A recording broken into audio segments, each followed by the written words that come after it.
John, I've not known you long, but I love you already. But I have to say that it's disingenuous to claim that the biases that are exhibited... Why are you so mad? ...on Fox News are any different from the biases exhibited on MSNBC. It's difficult to suggest that these corporations operate as anything other than mouthpieces for their affiliate owners in BlackRock and Vanguard. And unless we start to embrace... And also, mate, like, just spiritually, if I may use that word in your great country, we have to take responsibility for our own perspective. I've been on that MSNBC, mate. It was propagandist nutcrackery on there. I think I'm just this is my first brand experience. Yeah. I think it's not listening to him. It's experience. It's just sort of taking it all in. You are talking about me as if I'm not here and as if I'm an extraterrestrial. You know, I'm from a country that's near to you. Window dummy. We're just sort of admiring the whole, you know, it's the whole thing, isn't it? Well, thank you for your casual objectification. It's an experience. I'm glad that it's positive for you. It's very positive, absolutely. I went on a show called Morning Joe.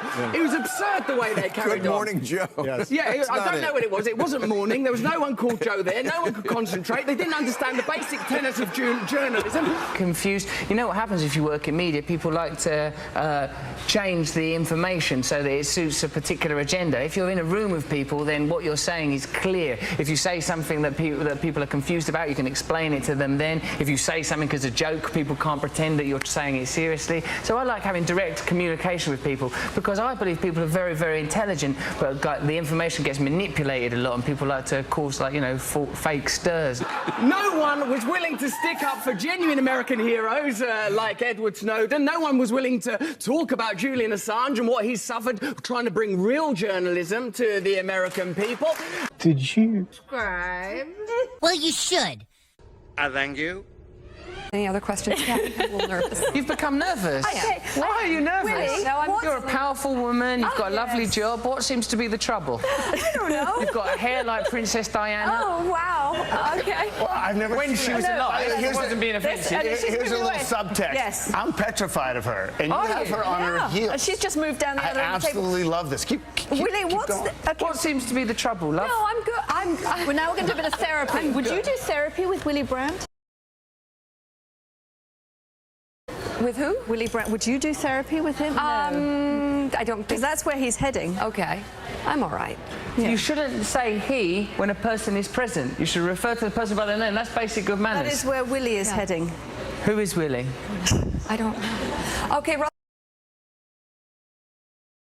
Russell Brand. Is this what you all do for a living? Yes. Okay. And I think to sit within the castle of MSNBC throwing rocks at Fox News is ludicrous. My friend. King in the castle, king in the castle.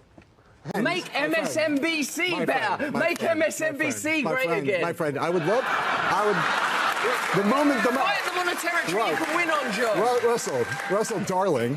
Still upset. Very upset. The moment that you give me a specific example, an actual example... Okay, I'll give you one. Just wait. Wait. Just we need a specific example. How about... Let me tell you what the specific I'd like to hear of. I'd like to hear a specific example, a provable specific example of an MSNBC correspondent or anchor being on television, saying something they knew was false. And we're saying behind the scenes to people, I'm about to go out, and we know that the election wasn't stolen or something equivalent. But I will go out on television and say the opposite. The time to actually go do it, because we really cannot afford you having to go to the hospital right now. That I will lie. When's my answer? Just give me the specific example. I understand the basic point. Give me a specific example. All right. I'm with you. I think it's a false equivalency, Russell. It's not. That's your own bias. It's not about bias. It's a false equivalency because you don't actually know anything about any of these organizations you're talking about. Even on MSNBC once. Big fucking deal. Oh, that is rich coming from you. Darling, it was more than enough. You can't come up with such a carry. You have a single actual fact. Do you want an example? And here we go. An example. Yes. the ludicrous, outrageous criticisms of Joe Rogan around ivermectin, deliberately referring to it as a horse medicine when they know it's an effective medicine. Yeah, that's not a bad Rachel example. Maddow turning up on the TV saying if you take this vaccine, you're not going to get it when it hadn't been clinically trialed for transmission. Non-responsive. You have to listen. Wait. Do you think you can improve America by determinedly and avowedly condemning Fox News without acknowledging that you're participating in the same game? Did you not just listen to Bernie Sanders, someone who plainly, legitimately believes in this country and believes it's possible to change, but is bound by corruption, is bound by the lobbying system? No, I didn't come here to preach to you today.